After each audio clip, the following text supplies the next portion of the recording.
Could we have just a few moments of silent meditation, please?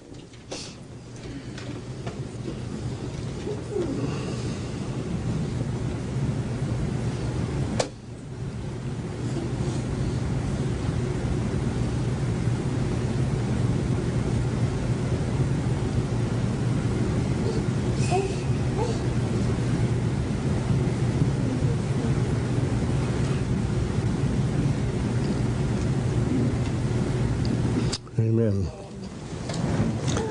It's good to be here this morning.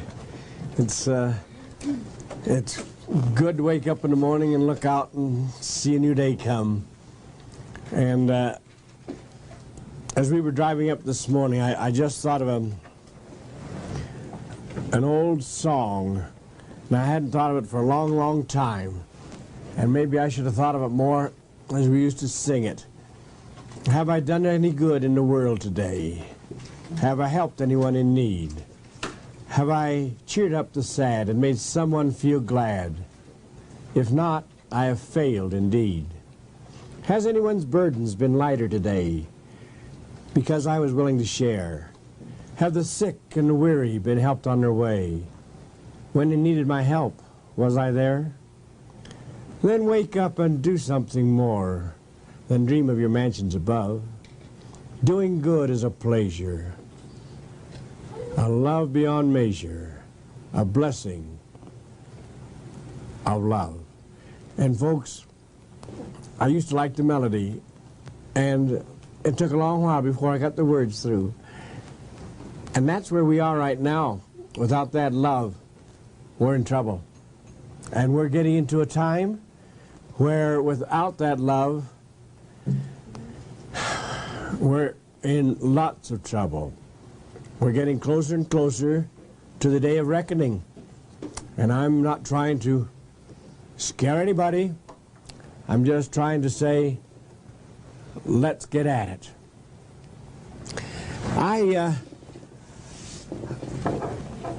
Each day, we have something to look forward to. There are days when we wonder if it's worthwhile to get out of bed. But we find it is after a while. You've never really lived until someone comes up and says thank you. And that's the key. Thank you, that you have done something for somebody. We who are here today have the opportunity of getting lots of thanks between now and the time that we call it quits. Lots of thanks, and why? Because there's going to be a lot of sickness. There's going to be a lot of unhappiness. And that's where we can fit in. That's where we'll do our job. Sure, everybody dreams of getting well and going to a doctor, but as we've been told, the time is now coming in this new Aquarian age when it won't be doctors, it'll be teachers. And that's what we're here for, to be teachers and to teach the way. We're on the skids. We're going downhill so fast as a world, physically and mentally, that sometimes we wonder if there's any chance. But there is. With a group like we have today, and the people that you teach as you go out to help others, you'll take those by the hand that are on the skids going down and take them up the path and take them into a new life, a life of happiness and health. This principle of health is a lot more than meets the eye. We have the type that get the big muscles, and they seem to be healthy. That's fine, providing we have the 5-star routine, and it isn't all just physical, because there's got to be mental. When it comes to the mental end, there's more there than meets the eye. We have today more sickness on earth that can be cleared or could be cleared if we would go more in for love, because heart attacks, and there'll be 50,000 of them between this time right now and this time tomorrow. 50,000 heart attacks in the United States alone. And every one of them comes from fear. Everyone with a heart attack gets that heart attack from fear. This is one thing that love can overdo. Cancer. Yes, 1 out of 4. We have some authorities that say 1 out of 3. And we have others that say it's now a contagious condition that will become a plague. There are others who say it's already a plague. And where does it come from? Hate. Hate. Hate brings on cancer. Hate brings on arthritis. Hate brings on many dreaded diseases. Until we find out why we are sick, let's go on and learn about love, and we'll find we'll get sick automatically if we don't do it. If we do it, we'll get well. I've told this one before, but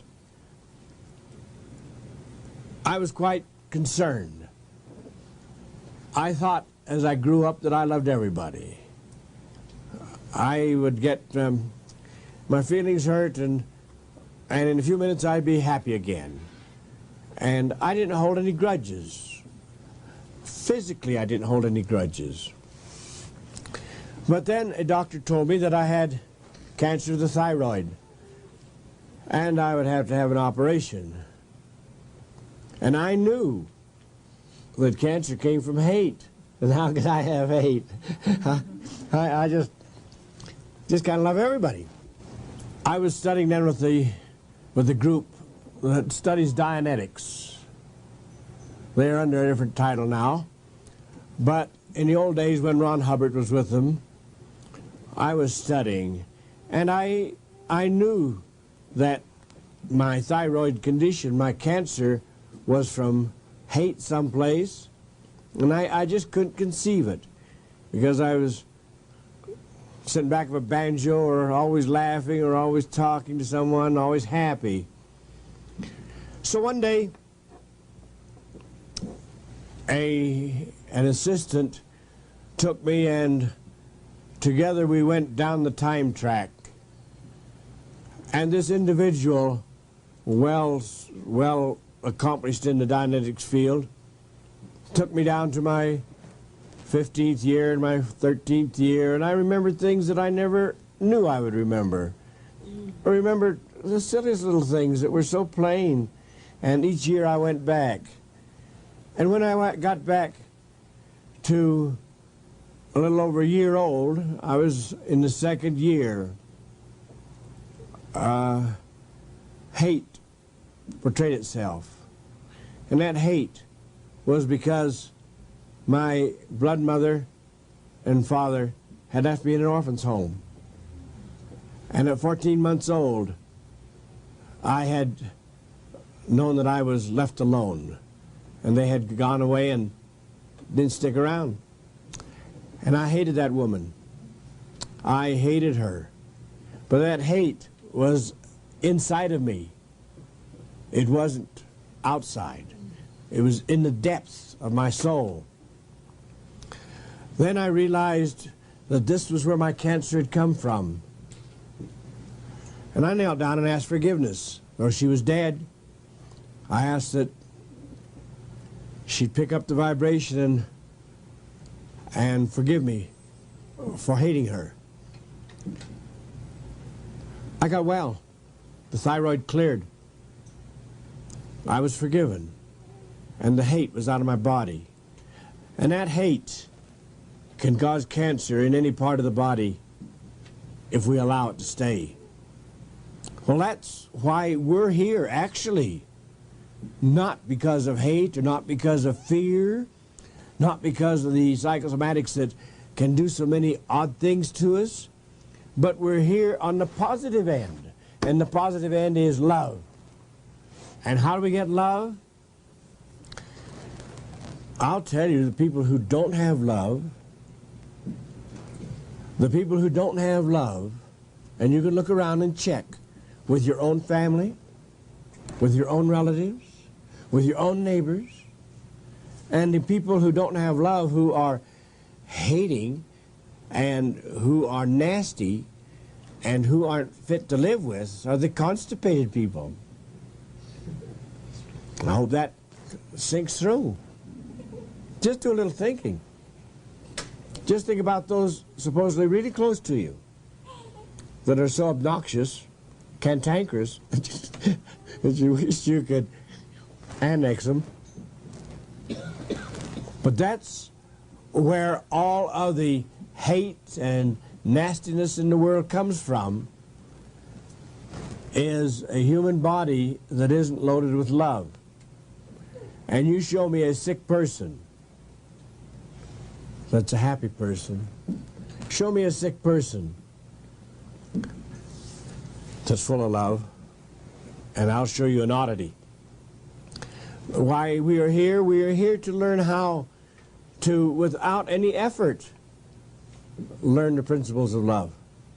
Learn the principles that can raise our vibration. The human body has a vibration that is precious, but it happens that this vibration can be measured in hundreds or thousands or tens of thousands if you've got the instruments finely enough calibrated to do the job. I was reading a report from some scientists who had a machine that took the vibrations in the hundreds. And they found out that when an individual had a low vibration of 150 to 200, they were people who would easily catch disease. They would just pick it up without any effort at all. But when they raised the vibration by proper living and eating properly and being happy to 300 to 400, they found out that they didn't catch every cold that came around the corner. At 500 and 600, they got to a point where they were tapping into the fourth dimensional, and they could understand the messages that were coming from higher evolved substances. And they were more happy, more satisfied people. But by the time they got to the 800, they were ready to take on fourth dimension. They were ready to go to a new type of living. This is our attainment now, is to raise the vibration of the human body. If you don't believe this can be a fact, take any individuals that are difficult. I had two interesting cases, two boys, they were brothers. One was just preteen and the other was just in his teens. In our offices in Salt Lake, I heard some scuffling coming down the hall, and a mother trying to straighten something out, and the receptionist had told these people to come on in, and so that they came, and the mother came in with her hand firmly attached to the arm of a boy on either side, and these boys were trying to get at each other to kill each other. They were just ready for mayhem, and she was using all her strength to keep them apart. She brought them in and said, "You're the last chance that we know of. We have been to every type of doctor we know. We've been to psychiatrists. We have been to mental institutions. And they say there is nothing they can do. These boys just hate each other. They despise each other. Unless we have adult supervision with them 24 hours a day, they will use a brick or a board or something against each other to try and finish off the other one." And she said, "It's making an old woman out of me." Well, I could imagine that. So I gave them the Christopher Glare, and they were afraid to move for a minute or two, and they wouldn't have minded so much if they'd known I used that with my Sunday school class too. But they cooled down, and I found out what they were eating. And they were both junk eaters, and they were both heavy meat eaters. We put them on the mucusless diet. We clean out their bowels. We clean out their bloodstream. 90 days later, in the same offices, I heard some laughing and chuckling coming down the hall. And this time, these two boys were coming arm in arm. First time in their life. They had hated themselves from the time they were born, nearly. But here they were, laughing and joking, and their mother with smiles. And she said, "It's a new life." And why? Because we had changed their body function. Some of you may wonder if it can't be done another way. In my school years ago, this was, I don't know, it was in the Salt Lake area, and we had a school there, and we had naturopaths and chiropractors and dentists and different ones coming, as well as our lay students. And we had a chiropractor who wanted to learn the naturopathic and learn some of the other principles. But he was extremely dogmatic in the principle that he didn't have to waste his time with all the things we were studying, because he knew that all he had to do was make a spinal adjustment and it would do the job. I had to show him a case of multiple sclerosis that was so severe that he acknowledged that he couldn't do a thing with it. And I told him at that time it could be handled, but it had to be fed, and the individual had to be rebuilt. And that's what we're here for, is to help rebuild people on a positive note. Not try and scare things out of them, not try and make people believe that they're going to get hell and damnation if they don't snap to and eat right. We got to give it to them in a better form, which is positive. We want to live on the positive state, and this is living. The new Aquarian age that we are in is the teaching age. It isn't the commanding age, but it is the new age wherein we are going to have people coming to us and asking for help. That's when eventually those thank yous will come. We're going to have a National Health Federation convention here on the 11th in Salt Lake. And when I got the notice of it, a memory came back to me that it was just 1 year ago I spoke at the Salt Lake Convention, as I speak at many of the others, but this is one of the first Salt Lake I'd spoken at. And after the lecture, a young lady and her husband came to me, and they had a little baby in their arms. The man was carrying the baby, and the wife spoke up and said, "You mentioned in the lecture that there are no incurable diseases. We have a baby here that was born blind, and medical science makes a statement that the baby was born without any optic nerves, and the baby would never see, and so as long as the baby was alive it would be blind. But when we heard the statement, there are no incurable diseases, she said, have you got any hope you can give us for this baby?" It was not quite to the crawling stage, just getting around a bit. but it was definitely blind. It had been pronounced by a number of medical doctors that it had no optic nerves at all and could not see. We gave the parents the recommendation of using our eye formula, the Eye Bright formula, and using the B&B tincture. And if they would use this as explained and do it regularly, they could get nothing but good results. We couldn't guarantee anything, but we would tell them this, that it could do no harm to the child at all.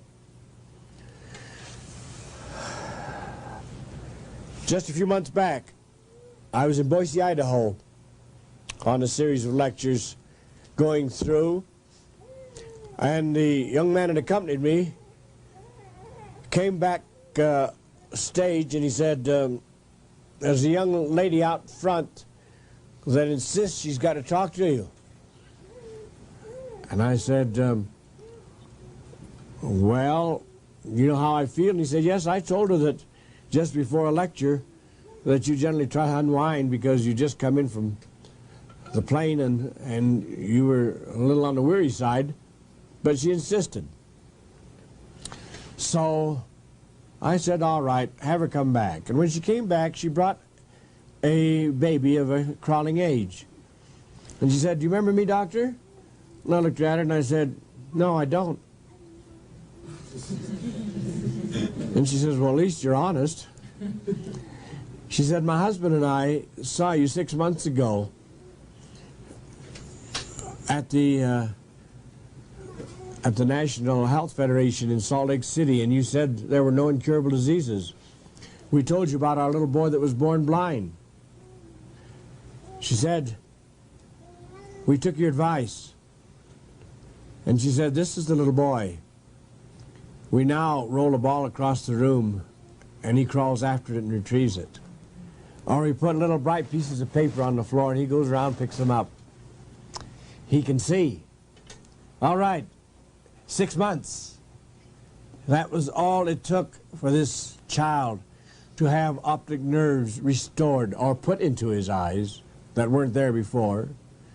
And it was from the love of those parents and the desire, and from feeding the baby the proper herbal foods that redid a job that was said couldn't be done. This is a thank you. She came backstage to thank me. Well, this makes you feel kind of good to know that you helped somebody in some way. And if you can do this every day, if you look forward to that day of being an opportune time to, maybe without being pushy, to help somebody. So many people are out there waiting, and they just need to know that there's someone waiting to answer them. So many we have known over the years that have gone by that have wondered if there is a way, and finally they find that way.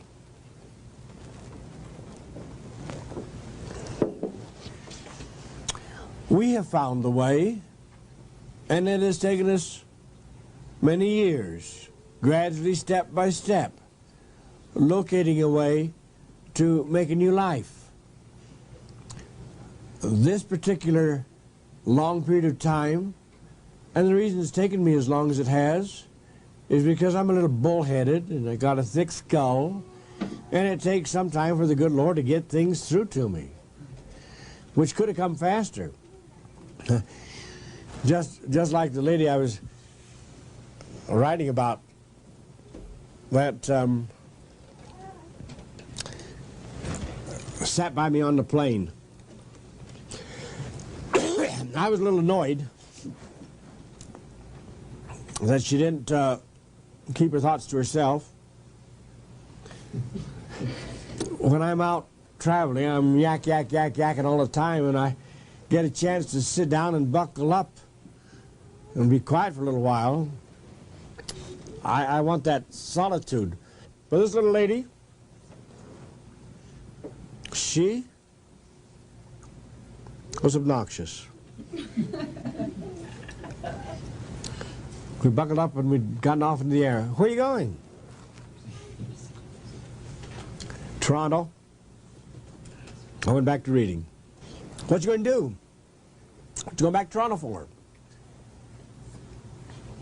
None of your business, man, but I'm going back to lecture. Oh, what about? Diet and health. I'm an herbalist. Oh, you know, I'm interested in diet and health. So what? Oh? She said, yes, you know, 2 years ago, I had a pain, a horrible pain, in my left breast. And it got so bad I went to the family doctor. Checked me over, rushed me right over to the hospital. Severe cancer. Removed the breast. But he said, you know, you don't have to worry. We got all those little tentacles and we got all those little feelers down in there. Got it all. Don't think you have any more trouble with your cancer. Wonderful. 6 months later, she had a pain in the right breast. She goes back to him. Well, he says, I guess we missed some of it. Mammalectomy, bilateral. 2 sides now. Both breasts were gone. I think we got it all this time. She went home. In less than 6 months, pains in her abdomen, pains in her pelvic area. She was sick.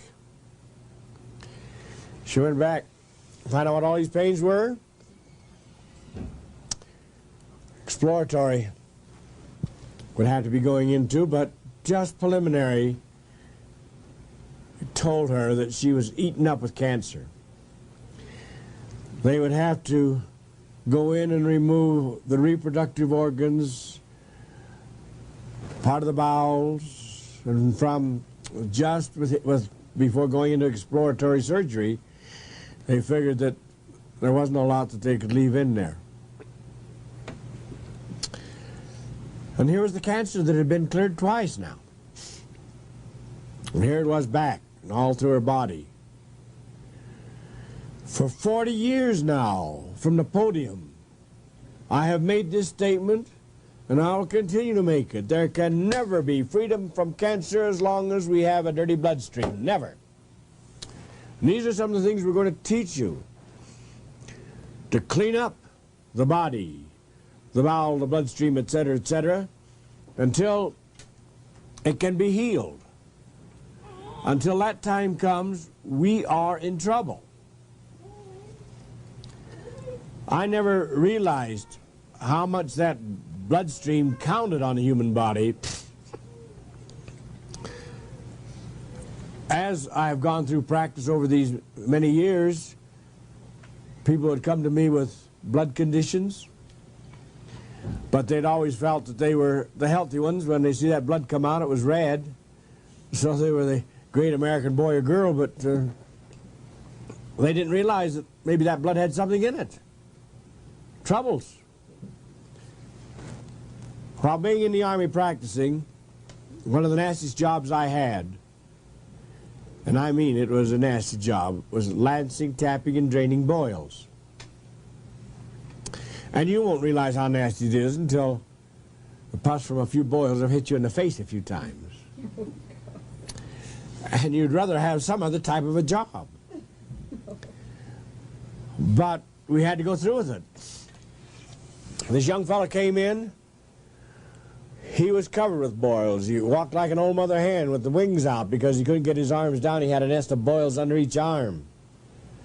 He waddled in. He couldn't walk straight because, well, guess where those boils were? I had to lance, tap, and drain those too.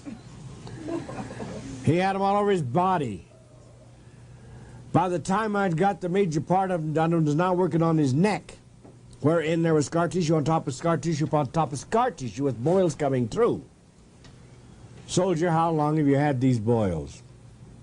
Never been without them. Never known a day since I was a baby when I didn't have boils. Supposing I write you a prescription and guarantee that in 90 days The boils will all be gone, and you won't have any more boils as long as you live, as long as you follow the prescription. Will you do it? Doc, you're pulling my leg. Couldn't be. Said, I guarantee. All right, I'll do it. So I pulled my prescription pad out of the desk and wrote him a prescription, handed it to him. Thanks, Doc, and he headed down the hall. I said, hey, wait a minute. Before he got down very far, get back here. I said, you didn't read where that prescription was to go. He was heading down for the pharmacist. He looked at it and he says, it says mess sergeant. And I said, yeah, mess sergeant. And this is what it said. This man is to have fruits, vegetables, grains, nuts, and seeds. All raw possible, balanced, pre-soaked, or low-heated. And that was the prescription. I signed it. He looked at me. He wasn't sure whether I was pixelated, all there or not. He said, okay, I'll do it. I'm game. 90 days we kept him under observation, and he had not a boil on his body in 90 days. Why? Because we changed his body function. All right. We kept him under observation as long as he was in the service and never had another boil. Now, how does this compare with the lady with the mammolectomies, with the breasts removed? What did she have? She had 2 boils. Glorified boils at 14,000 plus each is what the average. But they were from the bloodstream just like the soldier's boils were from the bloodstream. We took his system and cleaned it up and got the toxic poison out of him. The boils couldn't survive without the poisons. And that's the key. The cancers cannot survive with a clean bloodstream. And now let me tell you what the lady had to for the rest of her story. Thank you. The 2 years passed. And during that period of time, she started to feel better. And during the time, she went to her doctor and said, give me an examination. I think I'm feeling better. He examined her and said, well, that's odd. The cancer's all gone except a little showing on the pap smear. And she said, all right, I'll go back and I'll work it over. Next time she came back, it wasn't on a pap smear.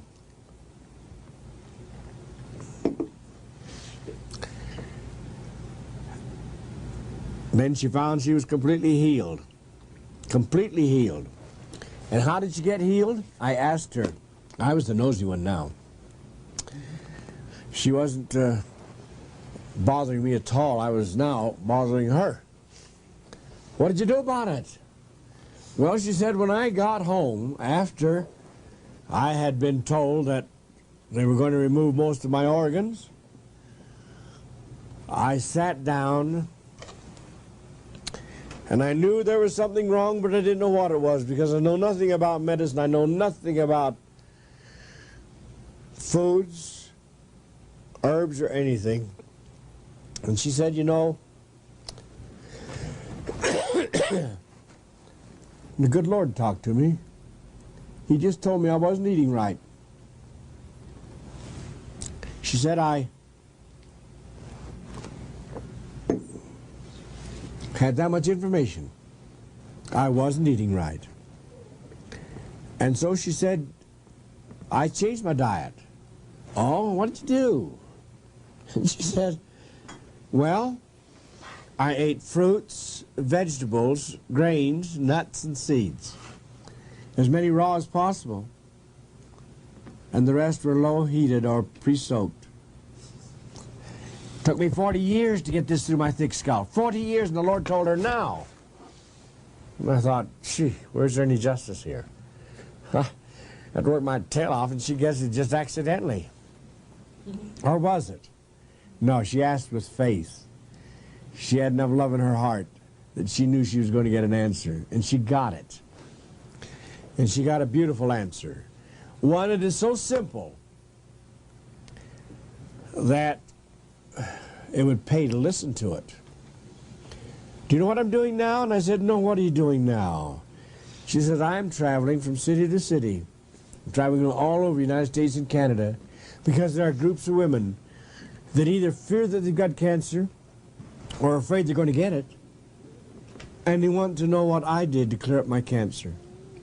And I'm telling them about using fruits, vegetables, grains, nuts, and seeds. That's as simple and plain as anybody could ask. This is the program that I think the good Lord likes. And the reason He likes it is because it's simple. The reason I like it, I'm not too smart. I'm simple. And I think it's great. Well, there is the key. Fruits, vegetables, grains, nuts, and seeds. If we start right now and we're ready for it. But are we ready? She was. Because she cut herself right down and went to work on it. But are we ready? Sometimes we have to have a little bit of help. And that's where our programs fit in. Sure, we've got the advice now. We know what to do. We give the advice when we say fruits, vegetables, grains, nuts, and seeds. That's the oldest advice that's been given to mankind.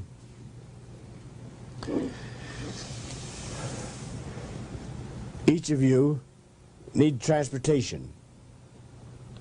You may need a cheap car or an expensive car. You may get a Volkswagen or you may get a Rolls Royce.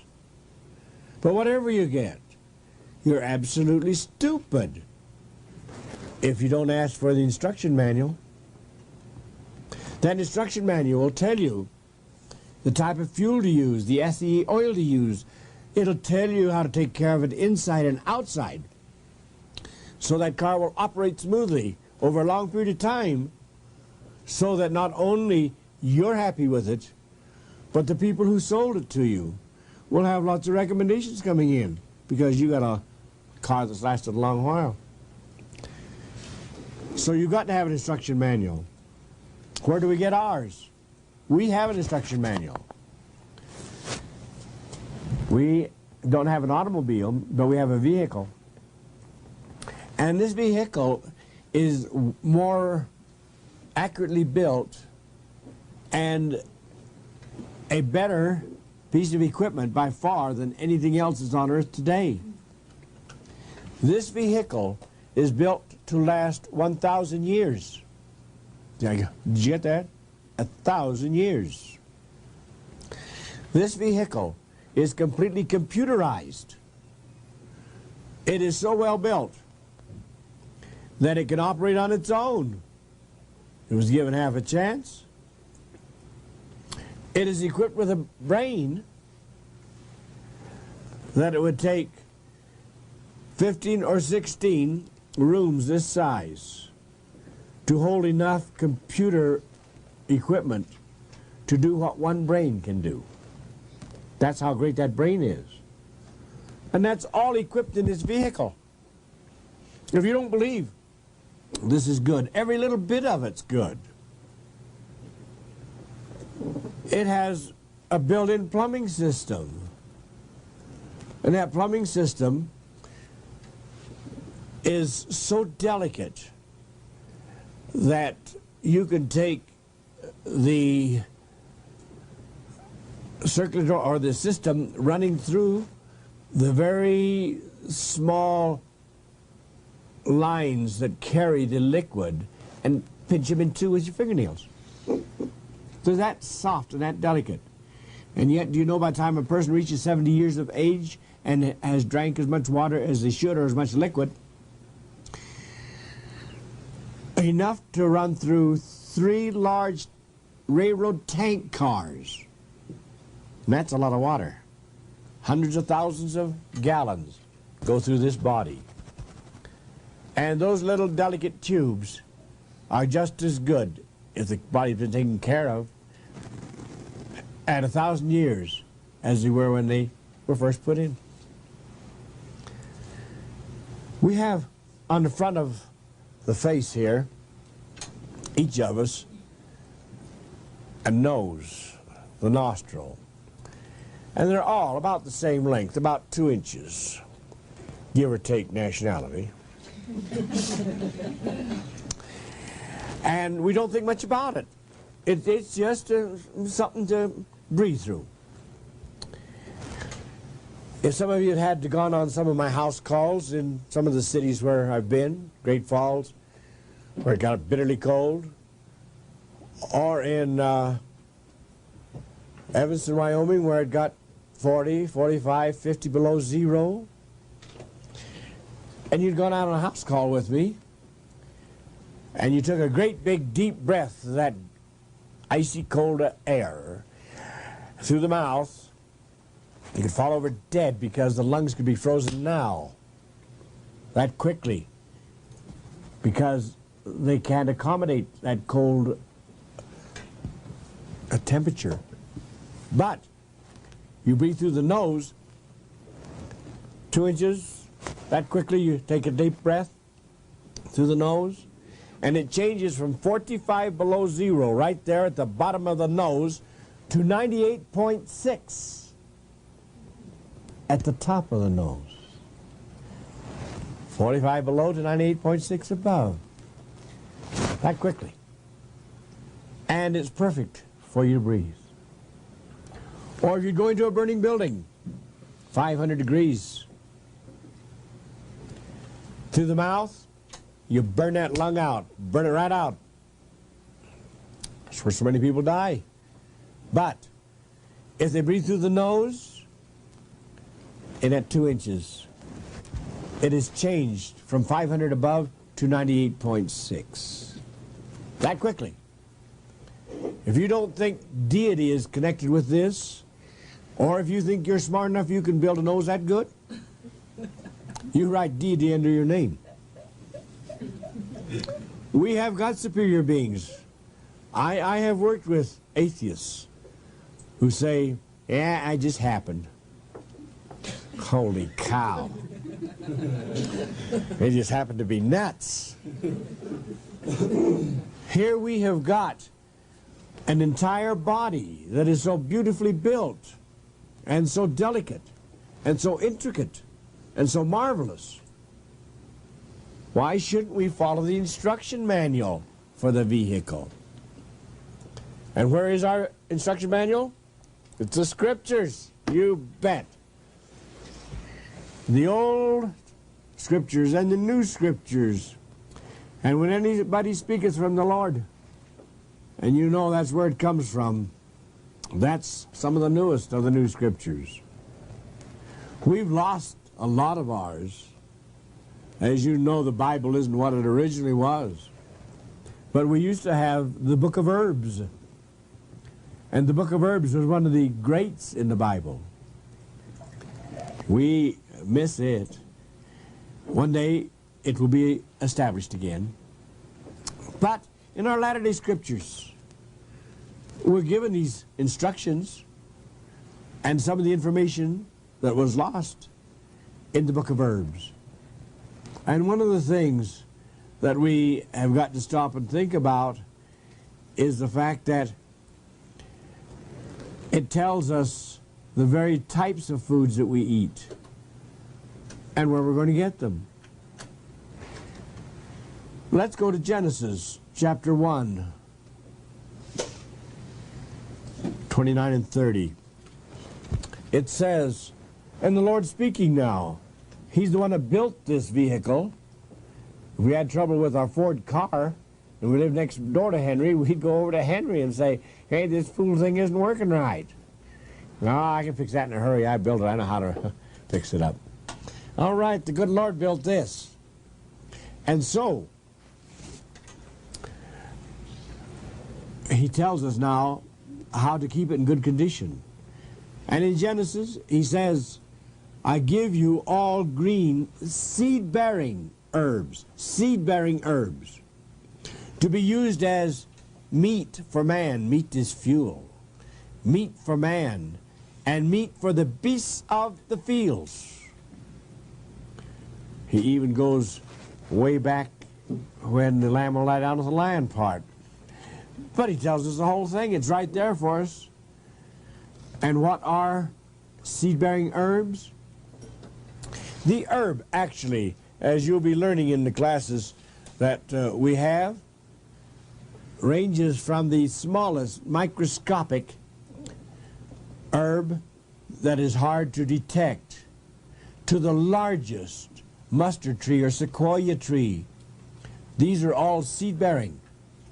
And many of these seeds look so much alike that it's hard to tell what type of plant it is. The seed from the mustard tree is a tiny little seed, extremely small. And yet the mustard seed grows, develops into the largest tree known on earth today. The mustard tree is an ancient from the Asian area, and it's one of the largest trees. But it all comes from the seed. And what comes around the seed? Something to nourish it, something to take care of it and sustain it. And so around each one is the fruit, the vegetable, the grain, the nut, or the seed. And that'll also nourish or sustain us. And it's there for us to use.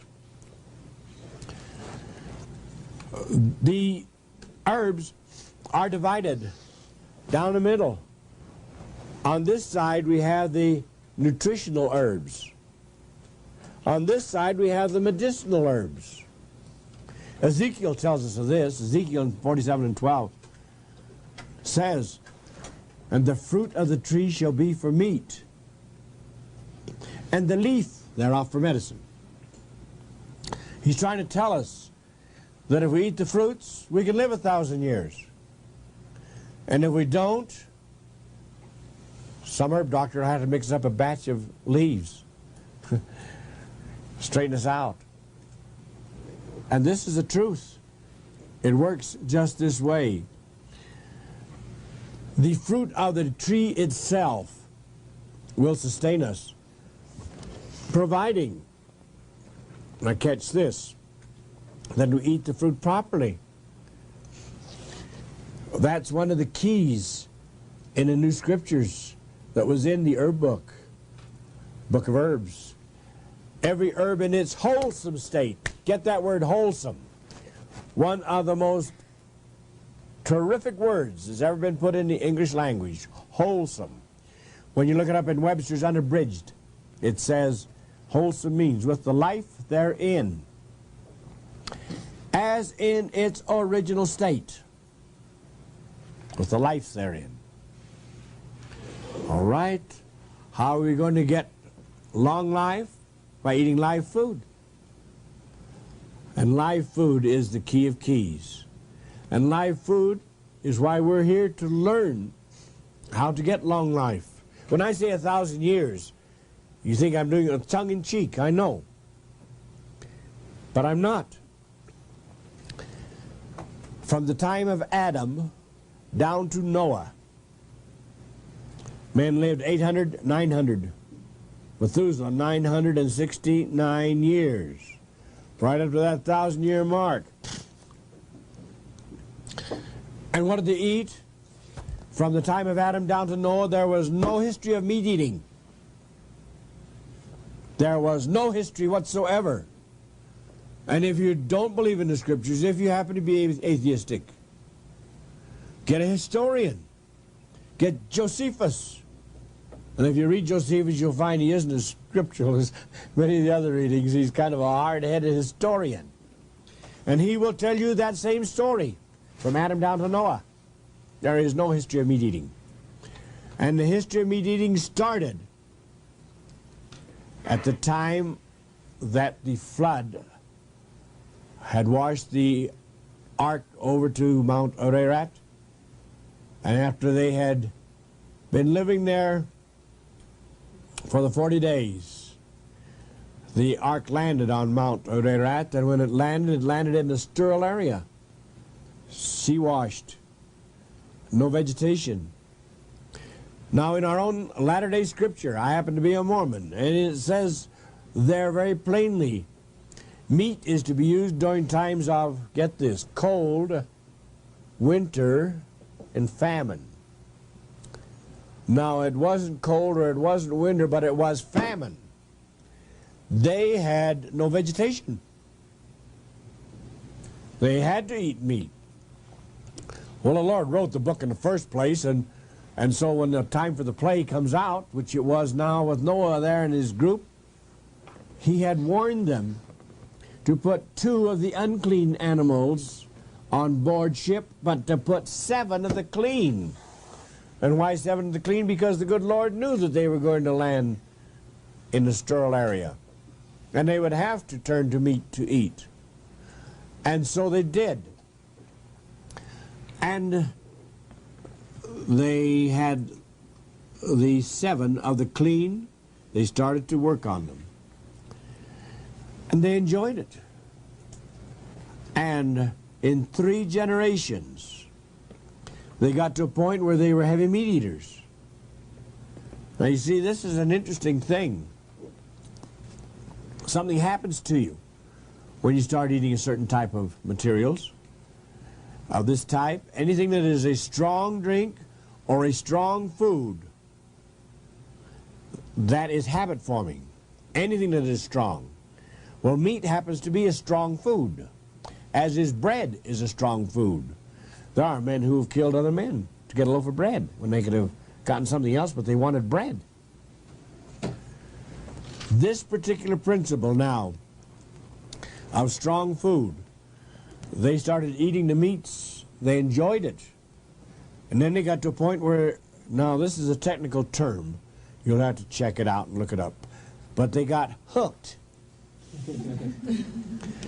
And when they got hooked, they had a hard time getting off, and that's why you and I still have a little meat, potato, and gravy running in our veins.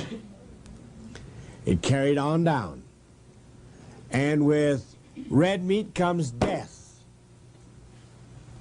And this is one thing that we'll be giving to you straight. And there is plenty to back us up. Red meat is death itself. Up until the time of Noah, they could live up to 1,000 years. But in 3 generations, get that, in 3 generations, they dropped from 1,000 years to 120 was the lifespan. In 3 generations. Well, where does that fit us? They're dead and gone. Why worry about it? It tells us, though, in that same manual that we have started to use, or should use, for an instruction manual, it tells us that there's going to be another time when man will live 1,000 years. It's not today. I've had a rough time making my 10. We got her. But the principle that we're working on right now is the fact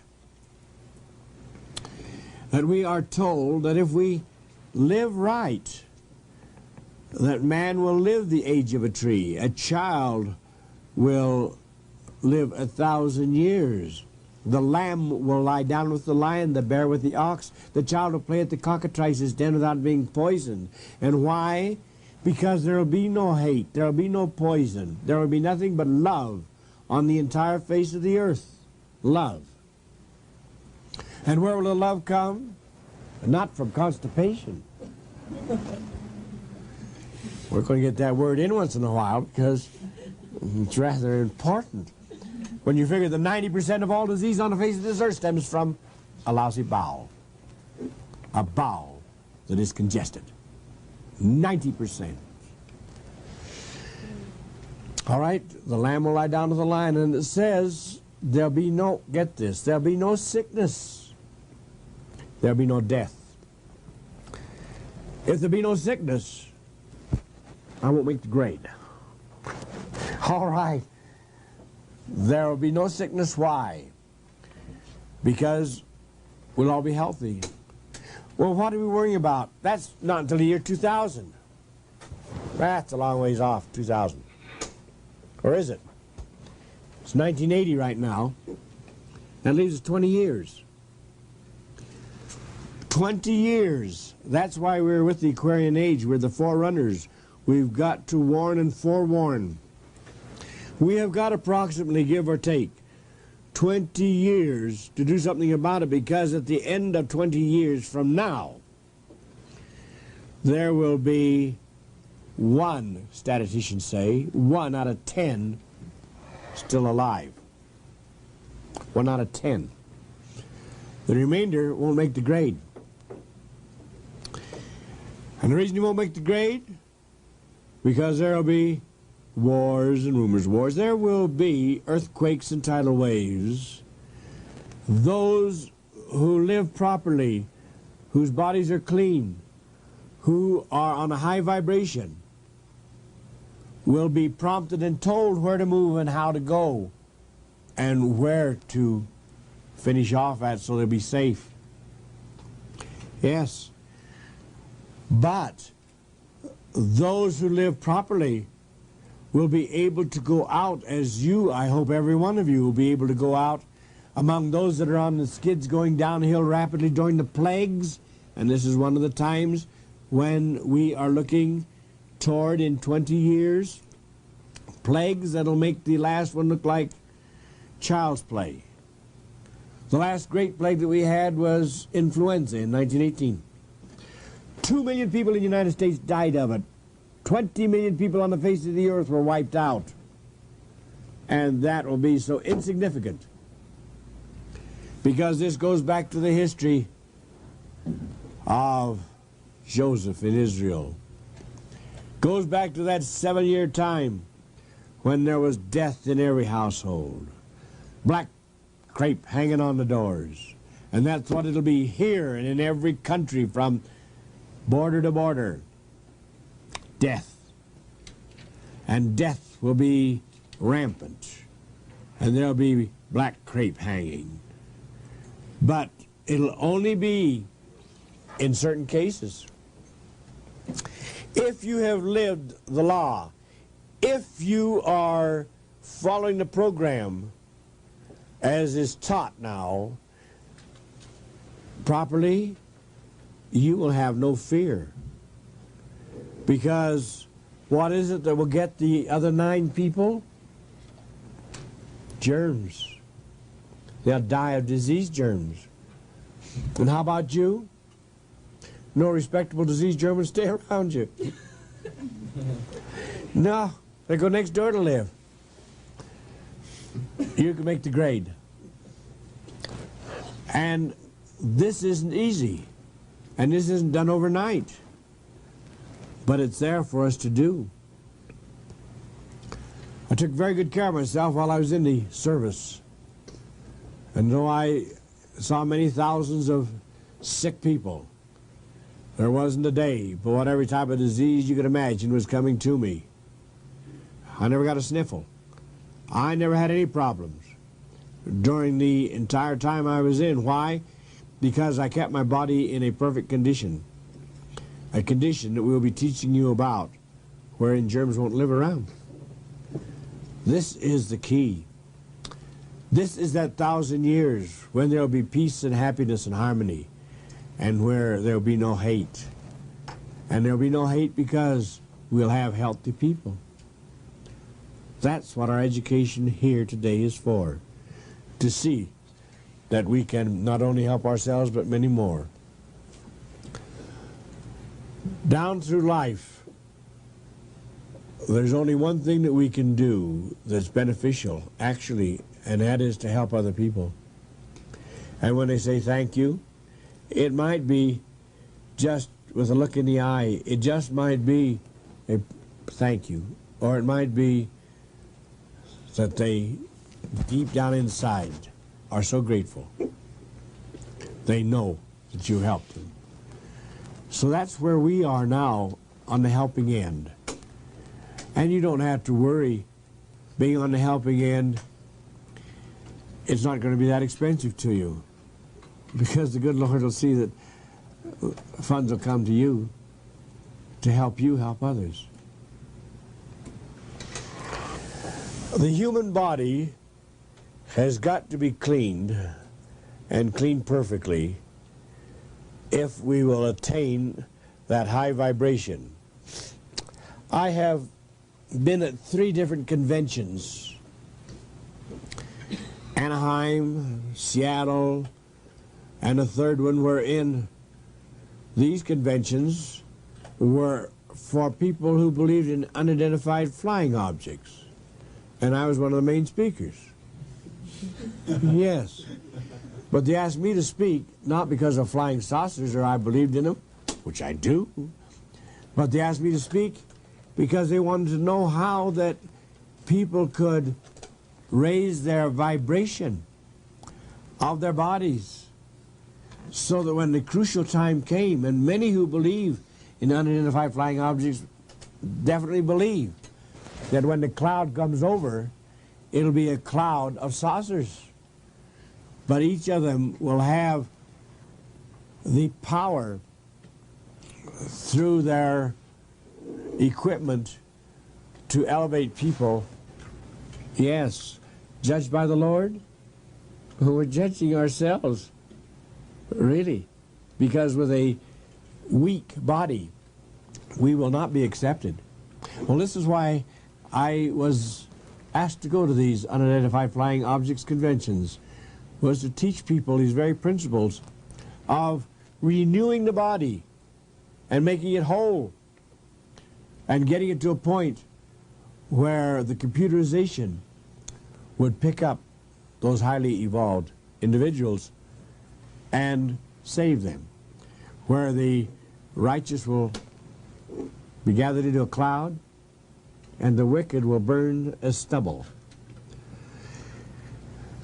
This is going to be an interesting time. I think we're the luckiest people in the world.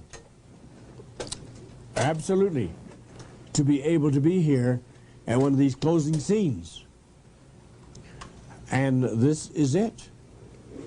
So now, our procedure from this point on is to learn how we are going to make this body a little bit more respectable. How we're going to make it so that we can pull through. I was extremely blessed, more so than most of you. The Lord was kind to me. He saw that my condition when I was born was steered through a certain channel. Now, we read in the scriptures about sins of the parents to the 3rd and 4th generation. Sins of the parents, now these can be sins of omission, or they can be sins of commission. Now the sins of omission, Nellie up the street or John down the street, they let their kids eat all kinds of garbage. And the kids are healthy.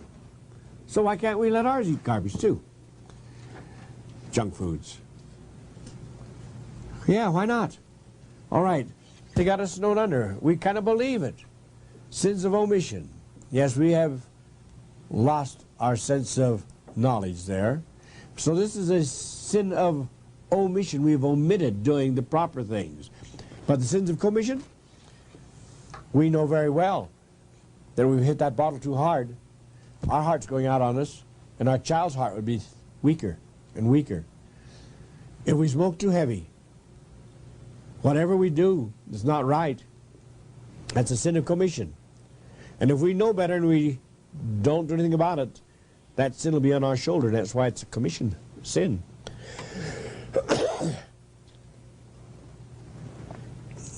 This sin of omission and sin of commission is one that goes down to the 3rd and 4th generation, you remember. Why the 3rd and 4th? Because, look around, those who are in a line whose parents have had heart trouble and grandparents have had it, and grandparents and great-grandparents, go back to the 3rd generation, and the person who has carried that heart condition through 3 generations is a pretty weak soul. They can't make the 4th. It might be the liver, it might be the spleen, it might be something else. But whatever it is, folks, By the fourth generation, it's either stillbirth or a few days in death. They can't go past the third or fourth generation. And we in the world today are on the skids. We're at the third and fourth generation. Why didn't the Lord say the fifth or sixth? We couldn't make the grade. We couldn't get to the fifth or sixth. That's how severe it is. So that's where we are now.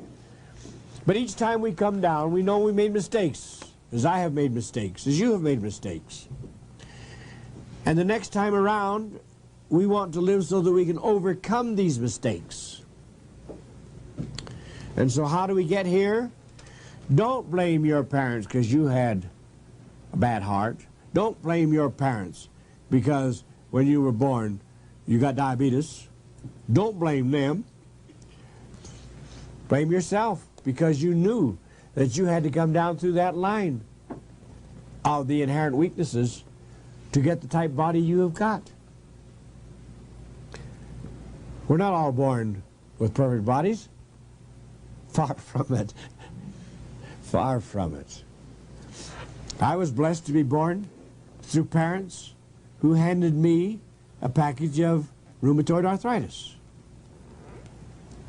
And that package was such that for 70 years I have suffered with it. And I'm in my 10th anniversary of my 7-year cycles. Every 7 days, 7 weeks, 7 months, 7 years. You go through these cycles where for 6 days, 6 weeks, 6 months, 6 years, you accumulate toxic poison and you dump on the 7th. I'm on my 10th anniversary and I'm dumping for the year. Holy cow. I asked for it. I asked for it. I don't want any sympathy. Just want some ridicule. Why don't you snap out of it? Come a little closer. This body that I have was crippled when I was born. I've spent 7 years in wheelchairs, 9 months, a year, 14 months at a time. Been on canes and crutches. And I praise the Lord that in my 10th anniversary now, sure I might be sniffling around, but I'm still able to get around, and I'm grateful for it. Medical science said I wouldn't live past my 40th year. I couldn't make it. I had cancer. I refused to have it removed. Removed. Lance tapped and drained. I had a broken back, and I wouldn't allow them to fuse it. I had many other things wrong with me. I wouldn't let them take the thyroid out. I wouldn't let them do a lot of things. And so they said I couldn't live past my 40th year. One of those 4 eminent physicians, bless their souls, they went their way and followed their instruction manuals. And I learned about another way to go. The way the Lord opened up. That's when I wrote the little booklet, Just What is the Word of Wisdom? Right, it came to me at that time. And from this, 3 of those doctors are dead. The 4th one's on the skids. And I am doing 100 to 120 cities a year. And I love every minute of it. And the reason? I've been blessed. I have been blessed that I was so sickly and have been so sickly all my life. With every type, you name it. I'm just grateful the Lord was kind enough not to give me the diseases you ladies have. That added on, I couldn't have made the grade. I'm glad that I came through the channel I did. All right, so this whole thing is to give us a lesson and teach us. I have been taught this way, and in teaching, I pray that I can pass it on, and so that we won't have our sins of commission and sins of omission.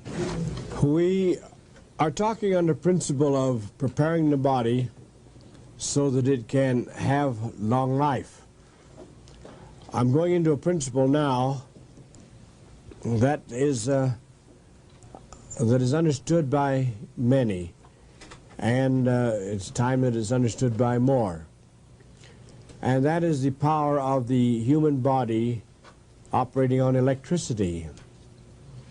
The human body, surely we have to eat, we have to do a lot of things to keep it going, but it is powered by an electrical energy.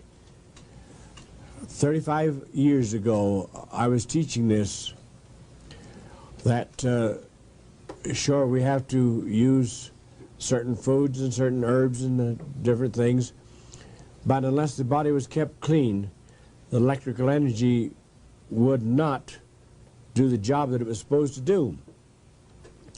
Well, I was quite highly ridiculed by an electrical engineer who told me that the thing was a fallacy.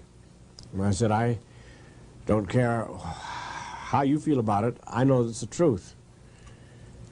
Just before he died, not too long ago, he notified me that he wanted to talk to me. He said, we haven't seen each other for years, but he said, if you could come down to my laboratory, I'd be glad to spend some time with you if you can spare it. I will come, and I did. He said, you taught the principle years ago that the body operates on electrical energy. And he said, I ridiculed it. But he said, since that time, he said, we have equipment finely enough calibrated that we can measure the number of amps or ohms that go into any specific organ of the body. And if we find that the liver or the heart or the kidneys are not using as many ohms or amps as they should, that they are in malfunction. And we have used it just the opposite of what you have said. We are now finding this is a diagnostic equipment. And he said, I wish to apologize. He said, because you were right from the very beginning. Now, this man was the one who invented the bouncing bomb. He was the one that transferred the German death ray during World War II to a life ray by reversing it. He did a lot of amazing things, but he was close to death before he finally found that we were accurate. And here is the principle. The atmosphere around us is a little congested here, but nevertheless, we have the universal power here. Prana, call it what you wish. It is over the entire atmosphere. Oftentimes you'll notice a small infant or a small child will be playing with another one that you can't see, but they will be talking back and forth, and you think that you have a pixelated biological reproduction. It isn't that way at all. When born, we have a small opening in the top of the head, a soft spot. You know, you don't go punching that. That soft spot finally grows in. But that is the opening for letting the prana, or the universal power, come into the body through this, which is the opening to the third eye. As the power comes in, it goes on into the brain, down the spine, and hits the chakras and covers the entire body with electrical energy. As the child grows, the soft spot becomes hardened, and yet the pattern is left there, and it is an open door. And it can get the energy it needs through this area. But through improper living, we close that door. And that door is open with all of us if we'll learn how to use it. This particular opening must be kept clean and clear. If it isn't, we are in trouble.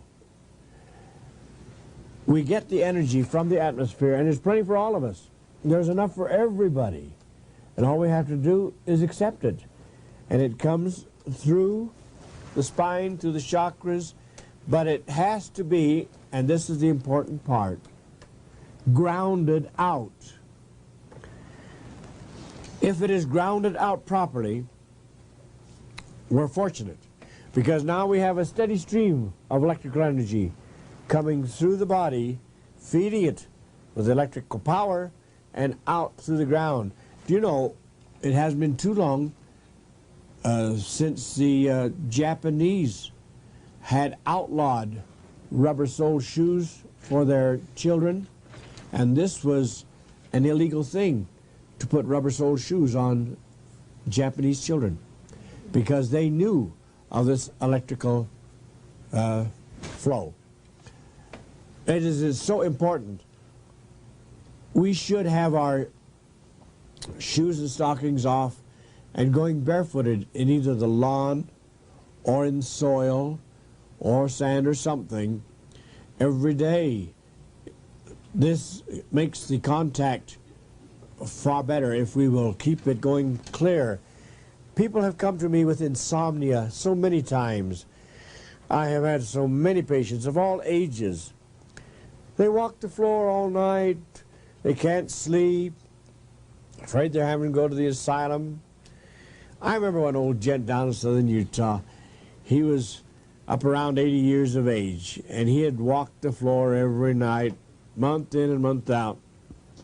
It wasn't only hard on him, but he was irritating the whole family. They'd be kept awake with him walking the floor.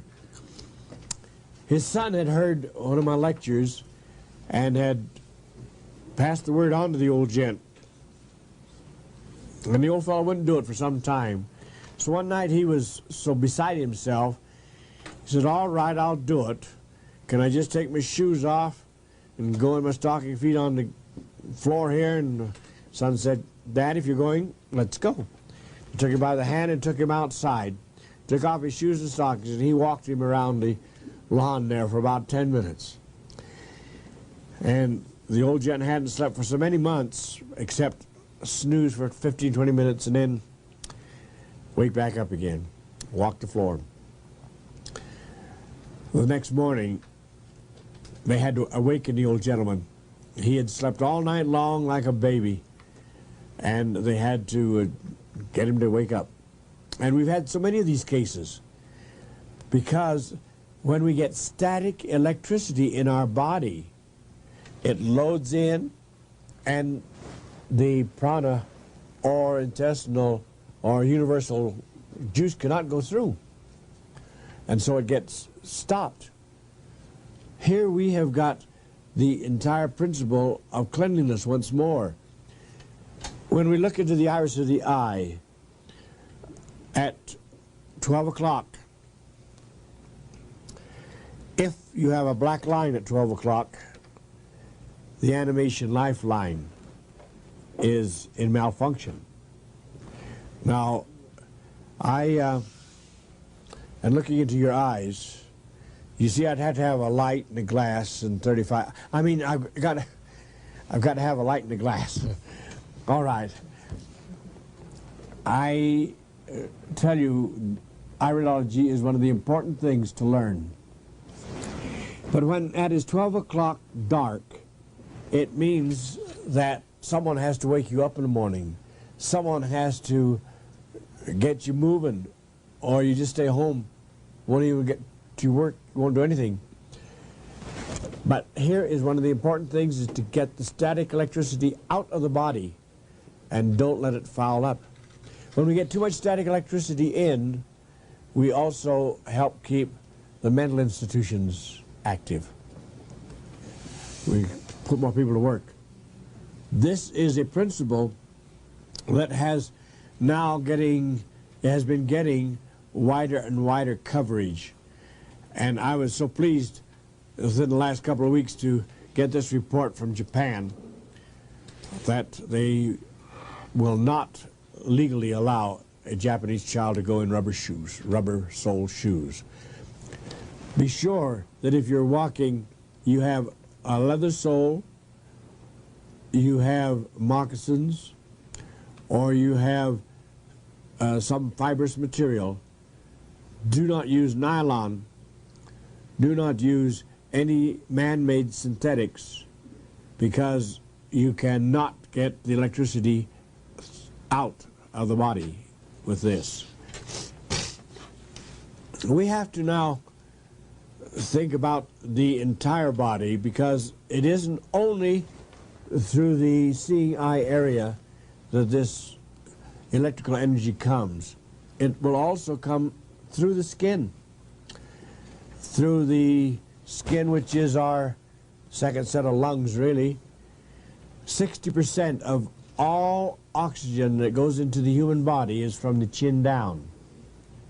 60%.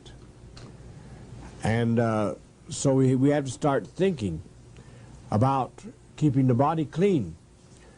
If the body becomes grimy, loaded with oils, it can't breathe, if the skin is dirty, if it has not been taken care of properly, you're not going to be able to breathe through that skin.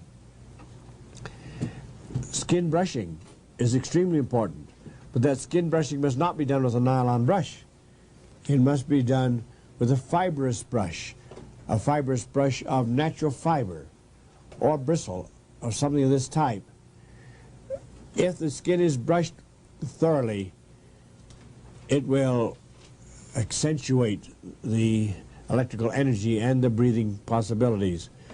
As we perspire, the skin gets, the pores get filled up and clogged, and we've got to keep a clean body. That's why we should have a bath every day we live, a hot and a cold one. A hot one to loosen up the accumulated mucus and the filth that's in the body, and then a cold one to close the pores. There are certain types of fibers that we should not wear. The type we should wear, as many of you know, is cotton, wool, linen, and silk. Silk is superior. It's the greatest of all.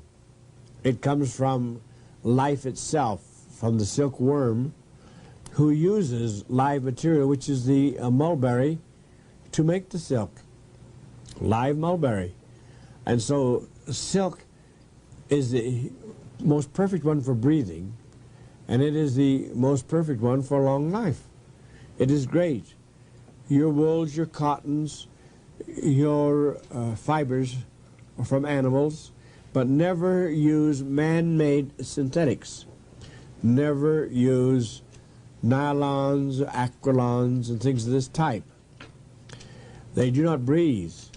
What really bothers me is when I see some of the sleeping bags that are made up of synthetics, and the individual is hemmed right in.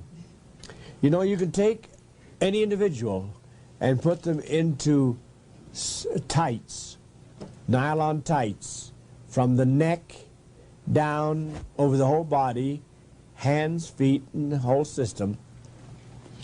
That individual will not live past 90 days maximum. I don't care how healthy they are today. It's like the little lady in Goldfinger. They painted her body gold. She died. And that's what's happening when you're wearing synthetics. Now, if you've got synthetics on, don't take them off right now. But do a little bit of thinking about it. We have got ministering angels and we've got destroying angels. And the ministering angels are the ones that go in and do it right. And the destroying angels are the ones that go into the sick room and put beautiful synthetic bedding over them, and beautiful synthetic nightclothes, and beautiful synthetic death. Just think of this for a little bit. We have today more and more cotton and silk and wool coming on the market, and I'm so grateful for this. Do you know, I remember the days when we would have to travel to many stores to find me a cotton shirt. They were all synthetic or a blend. But today there's more and more cotton shirts. In fact, I used to go down to the veterans of foreign wars and the disabled veterans and the Mormons and the Catholics. I went to any of them to get my white shirts. I'd find the right size and find one that wasn't too badly worn. And I would take it to my shirt laundry, get it cleaned up, and I'd be back in shirts again with cotton shirts. Well, we've overcome this. I watch my underwear that is cotton and my hosiery that is wool and my suits. Well, of course, I have my own tailor. His name is J.C. Penney. He has a good variety, but they're all wool. I can always get plenty of wool there, and it helps. But if you wear these natural fibers, you'll find that life will be a lot better. It'll be so much nicer. This is one of the most important things I can tell you, is watch the flow of electrical energy into your body. When you have synthetics and nylons on, you're cutting off over 60% from the body itself and stifling that which is in the body and can't get back out again. So the whole picture is such that this is one of the cleanest parts of the body, the system to carry the electrical energy that we've got to keep clean. The next thing is we have got to keep exercise. Now, there are many ways to exercise, but no one is exercising properly if they exercise past time of fatigue. And that's the whole key. As long as you stop at the time of exhaustion or fatigue and rest, the key is there. You got it. I have watched, I remember in high school, I ran, and when I got tired, I was pooped, and I quit. Well, I was so dumb, I was smart. One of the fellows that was with me, he was going to run, and he kept running until he dropped. And it took him weeks to get him out of the hospital. He had overdone. So don't overdo. So exercise is extremely important. Of course, I boast anyhow that I always have a regular exercise I do, and that is 100 push-ups a day, and it's a 200-pound push-up. Yes, that's me. I get out of the chair 100 times a day. But actually, we have a little bouncer. The kids bought me one. It's so big around, and every day I'm home, I'm on that bouncer, and that's one of the greatest exercises that I can get. But you've got to have exercise. Walking, getting around and breathing deep, all these things are so important. We are now going into a little bit about diet. This part is extremely important because this is what kept them alive for 1,000 years. We've got to tap into this now. Fruits, vegetables, grains, nuts, and seeds. And how to get them? How explicit must we be on just how we use them? I was down at a health restaurant down in Winslow, Arizona, I believe was the name of the place. It was one of the best restaurants I've ever been in. But I certainly didn't go in, because on the wall just before we went into dinner was a chart, and it said, this is the way food should be eaten. Don't mix these foods with these over here, and by no means allow these and these foods to be combined. It's all right to mix some of these and these over here. Well, I was now ready to get my attorney from Pittsburgh in to help me. I was getting so confused. I didn't know whether I should go and eat anything. I was afraid I'd kill myself from that chart. We make things so complicated. We make things to a point that we lose all desire to eat. We lose the fun of eating. Well, I learned a lesson, which I think is so important, a number of years ago. After I had left my lecture in Denver, I flew on over to a couple of other cities, and then I was lined up in Albany, New York. Well, it gave me a couple of weeks before I hit Albany, but when I got there, I was approached at the airport by a staff that had come to meet me of ladies, and each of them had a great big yellow badge about so big around on, and in black it said, "Ask any gorilla." Well, now they had picked this up at my lecture in Denver, and so they had these badges printed up special, "Ask any gorilla." Well, the principle is this, and the principle that I've taught for years. Sure, the gorillas may not be quite as smart as we are, because they don't go to school. But in other ways, I think they're a lot smarter than we are, because they don't go to school. The gorilla does what it says in the first place. We're supposed to eat on our own fig tree. In other words, under your own fig tree. That means any areas where you're living. An apricot or an apple or a peach tree. It's figuratively speaking. But under your own fig tree. And the gorilla lives under his own fig tree in that area. And he browses around and eats what he wants to eat. But what does he eat? Fruits, vegetables, grains, nuts, and seeds. They are as close to a vegetarian as you can ask for. They live to be 150 to 200 years of age. Even when they're sickly and on their last days, and it's generally from accident when they die, I don't think there's anybody in here husky enough to take on a gorilla.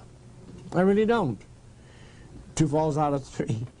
and I think I'd be on the small end before the first fall. But that gorilla is husky at 150 to 200 years.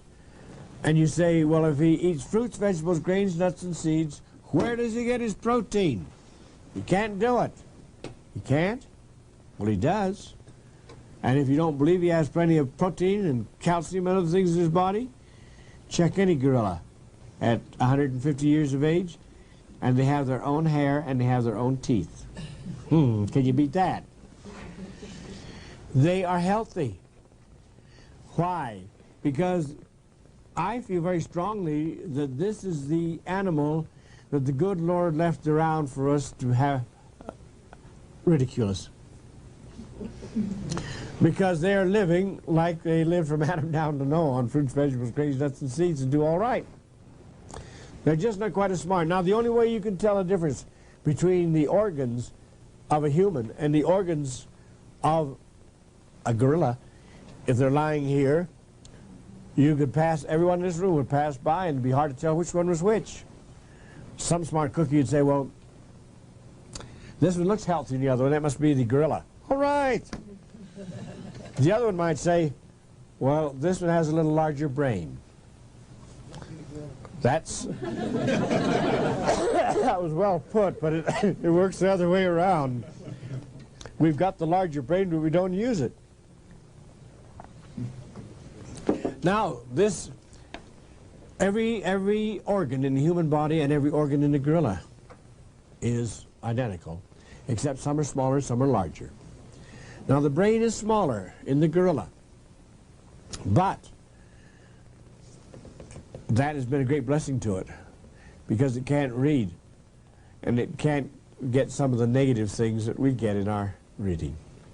So outside of that, I think let's eat fruits, vegetables, grains, nuts, and seeds in their wholesome state. I mentioned that word before. I'm going to mention it over and over, wholesome. Let me just give you an example of what I mean by wholesome. We are told not to use sassafras bark tea. Sassafras bark tea is high in safrals and it's dangerous to the human body. Saffron itself will kill an individual. My parents, the people that adopted me, were Hoosiers from Indiana and Ohio. And they had me grow up on sassafras bark tea as a blood purifier. And it didn't kill me. And the reason it didn't kill me, my parents weren't that intellectual. They didn't know enough to be able to take the saffron out of the sassafras bark. If they'd taken the saffron out and given it to me straight, I wouldn't be alive today. But they weren't that smart, but they gave me the whole tea. Now here is the principle. Saffron is one of our trace minerals, extremely valuable. It'll clean that heart, the arteries, the veins, cut the cholesterol, gives elasticity. This is terrific. Saffron is so important. When it's used alone, it's vicious. When it's used alone, it'll kill you. But in its wholesome state, and this is where that word wholesome comes in its wholesome state, it has with it the other trace minerals, vitamins, etc., that's in the sassafras bark. And all of them together with the saffron, the balance of them acts as a catalyst. And that catalyst makes the saffron do its job so that it's innocent as water, but the most perfect aid that you could ever give for the heart, arteries, and veins. That must be in its wholesome state. This is where the FDA, bless their souls, missed the boat. They isolated. They have isolated many of these, but one of them that we have isolated ourselves as scientists is cinchona, the Peruvian bark. The Aborigine, the Indians from Central and South America, they knew that if they used the tea from Peruvian bark, they would never get a fever. They'd have no problems. If they got the fever, whether it was a killing fever, a high fever, yellow fever, jungle fever, they could clear it with cinchona tea. Our laboratories wanted to get this material so that they could help people here not get the fever, or if they had the fever, get over it. They went down and picked up a lot of the Peruvian bark, brought it into the laboratories, and they decided that they did not want to advise people to have a cup of tea so many times a day. This is medieval. This is back to witchcraft again. That's silly. It's got to be in a capsule, a tablet, or a pill. So they took the Peruvian bark and started to tear it apart. And this is what's called processing. Processed foods, foods is a bad word. It doesn't go with processing, actually. But processing is what is putting the world on the skids today. Because of processing, we have a weaker world than we ever desired to have. Here we have got processing being used in the procedure of making the fever medicine.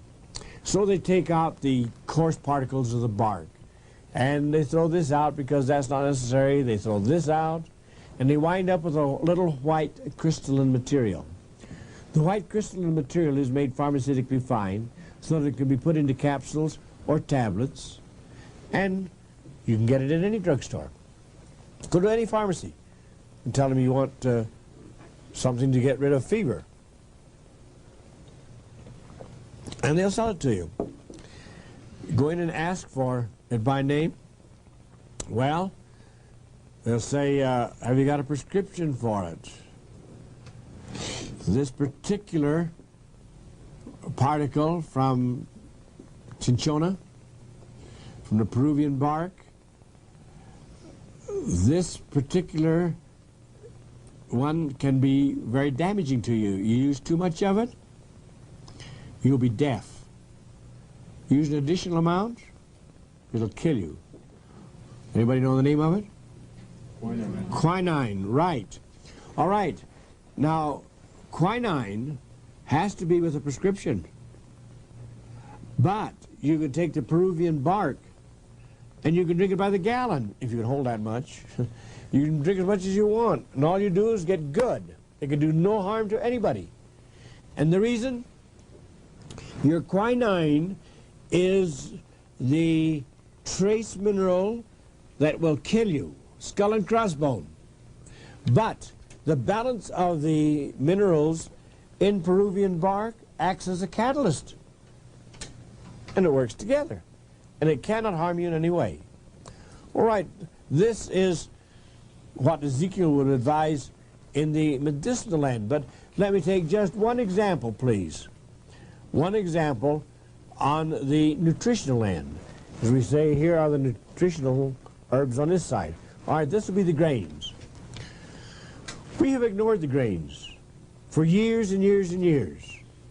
We've gotten away from the whole wheat and the whole rye and the whole barley.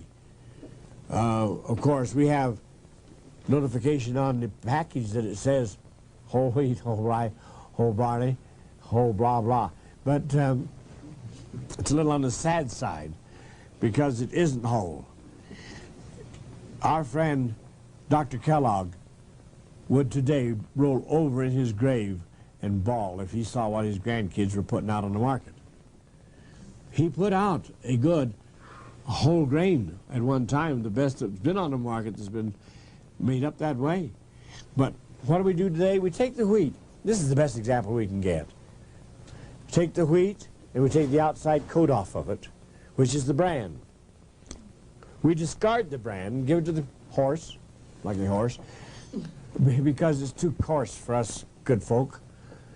And we take off the next two layers, which is, that's called the shorts. And those next two layers is made into chicken feed or turkey feed. Now what do we got left? White flour. You think I'm going to ridicule it? I'm not. White flour is great. White flour is one of the finest things that we have got, folks. It's terrific. Now you take a big pot of white flour and put water in it and stir it up. And you have got a paste. You put it on that wall, put wallpaper over it, and you can't get that wallpaper off. It glues it right on, puts it right in, and it stays there. You can't get anything better than white. Well, of course, they put the 5 coal tar derivatives in there. That should make it a little better, you know. How long can you live on it? Well, that's something else. Why do we talk about paste? You know we don't drink paste, or do we? Well, we have our pastries, we have our white breads, we have our Twinkies, we have our miscellaneous things, and we have a pot to mix them in too. This is the pot, big pot. We mix it in, and that liquid makes up our starch. And that starch you can put on that wall, but we don't have any wallpaper. Well, we have something else down in there. We have some extra fecal matter. And so we put the paste on, and we put a layer of fecal matter, and another layer of paste, another layer of fecal matter. That's what causes constipation. You know, that bowel gets smaller and smaller and smaller, layer upon layer. In autopsy, a person has died, we want to see what's been wrong. We cut them open. We make an incision across the descending colon. And you hold it up and it looks like we have cut a tree trunk in two, because it's got layer after layer after layer solidified in there. This layer upon layer doesn't tell you the years, but it tells you which years were the lush ones. This is the sad part. We've allowed this to happen in our bodies generation after generation because we eat like our parents ate, and they ate like their parents ate. And we have been going downhill, weaker and weaker bowels, We've got to reverse this. And when we reverse it, we're going to strengthen them. Well, this particular principle of grains, we have got to eat them in their whole state. And if we don't, we're in trouble. Wheaties, that's supposed to be whole. There's a lot of them that are. But are they? We have a test for that. The word in the scriptures that say all wholesome herbs, that means the life therein is in the original state. We have the test for this. And this is how we test our herbs, nutritional herbs. We take our grains. We have a principle that we have taught for years, and that's pre-soaking and low heating. We pre-soak the grains as many hours as we need to, sometimes overnight, sometimes longer. Millet doesn't have to have as long as soaking, of course, as turkey red wheat. They regulate according to, and beans, of course, an extra day or two.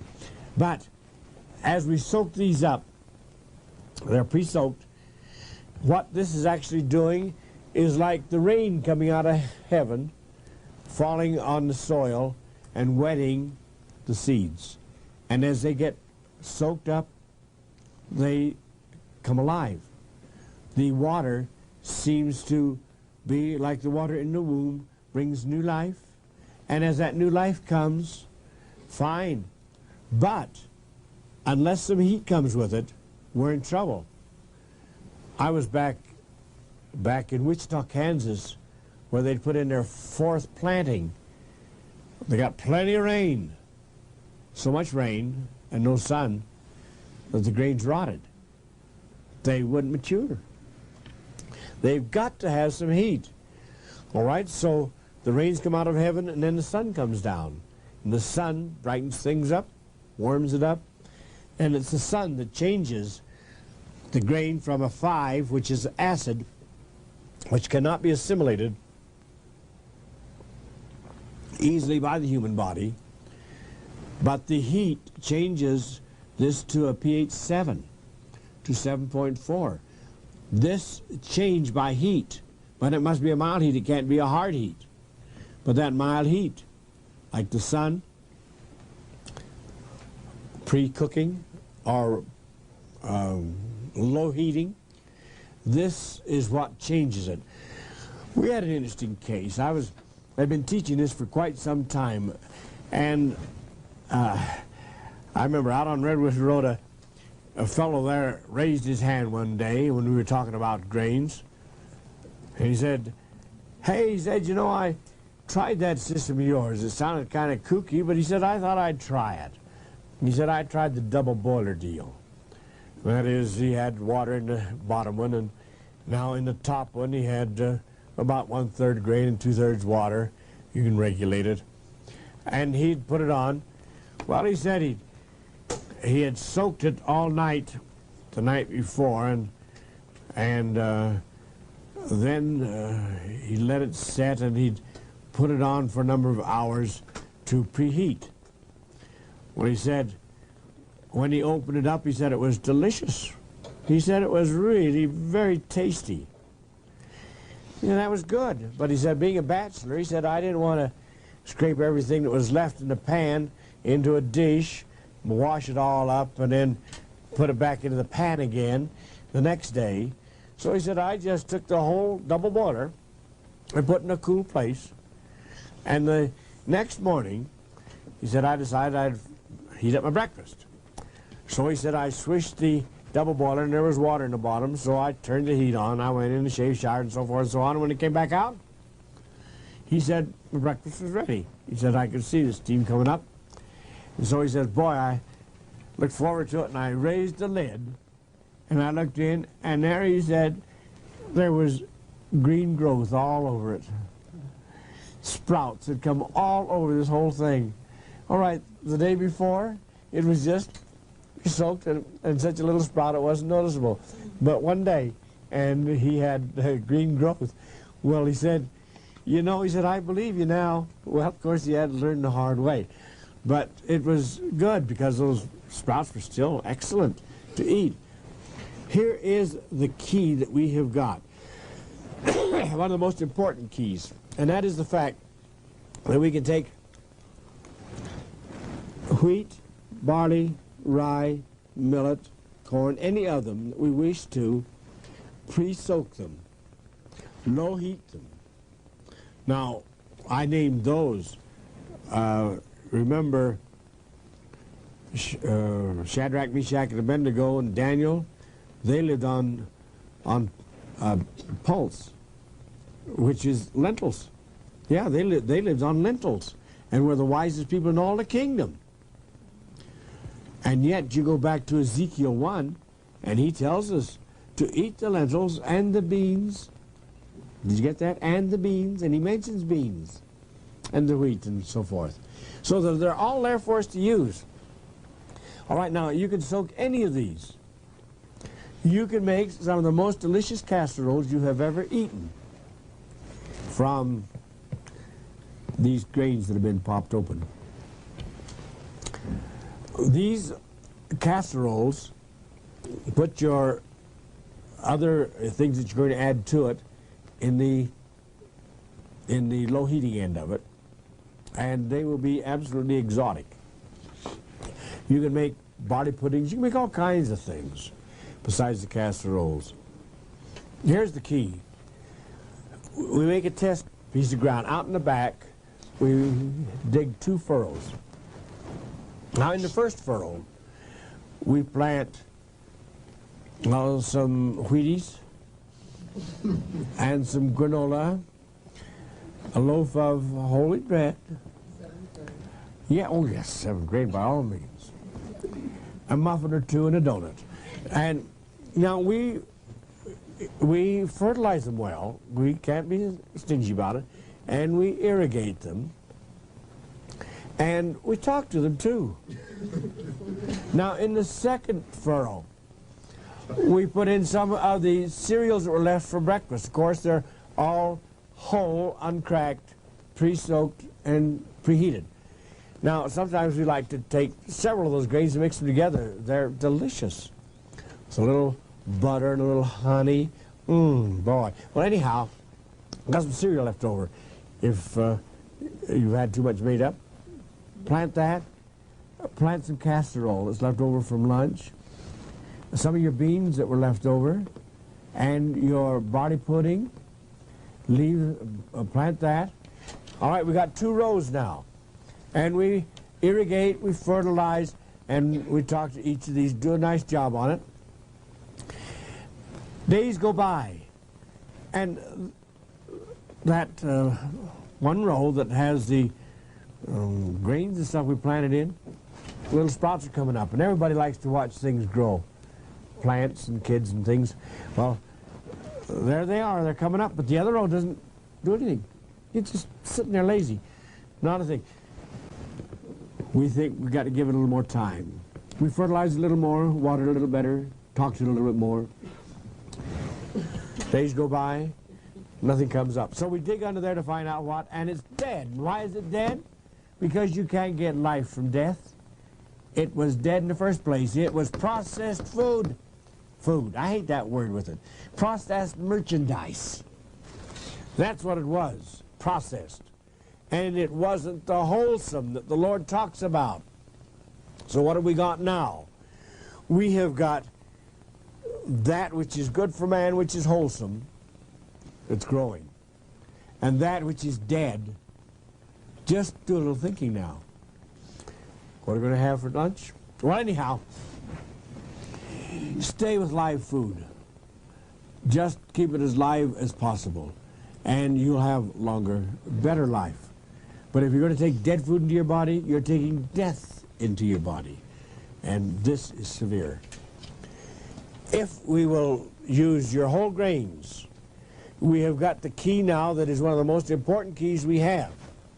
Oftentimes we wonder, why is it that we have a teenager or two, and how could such a wonderful mother and father have such an obnoxious brat? as reproduction.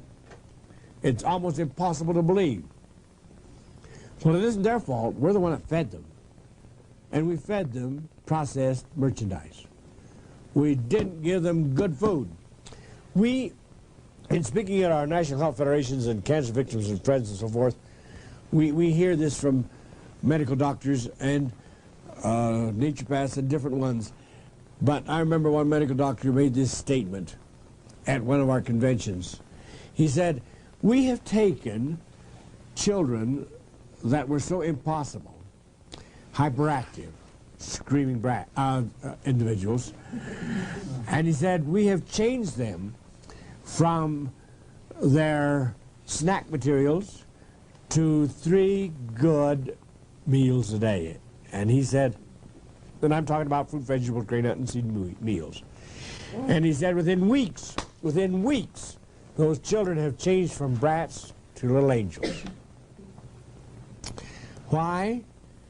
Because we are rebuilding a marvelous structure that's falling to pieces, decaying, and we're filling her back out again.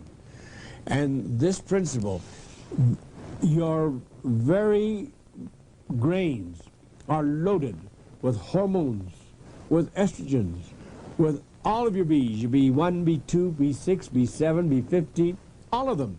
B109, 118, 232. You don't know about those. Well, I don't either, but they're in there. They're all there. Every one of them, if we will leave them in their wholesome state.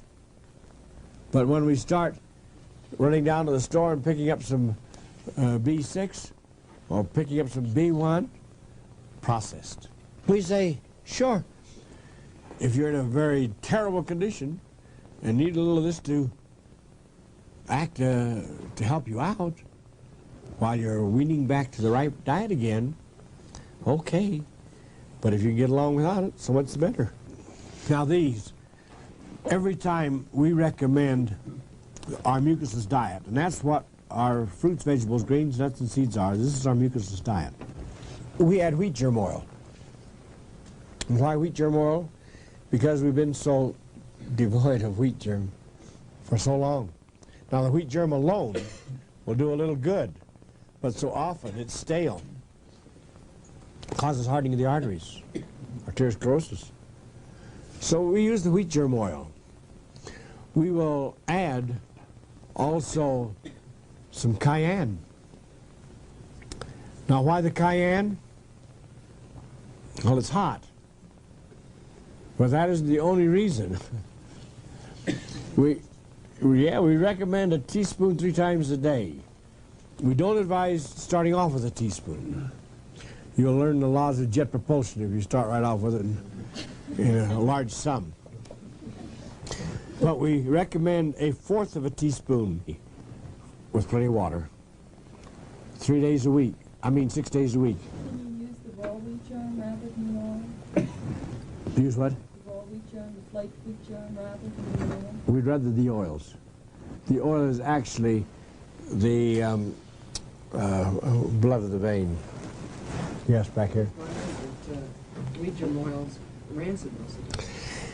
The people who advertise this are the people who don't know what they're talking about. I'll tell you ones that are rancid. The ones that are in bottles and the ones that are not hermetically sealed. I traveled for a while with Jack Dumont, who was the national wholesaler for wheat germ oils. And he said, Doc, what type of wheat germ oil do you use? Viobin? And I said, no. I use Rex brand. Well, he said, why did you use Viobin? Well, I said, it's often a little on the rancid side. And I said, I've never found one container of Rex brand that's ever been rancid. The Rex brand comes in a metal can, is hermetically sealed, and it stays fresh until it's opened.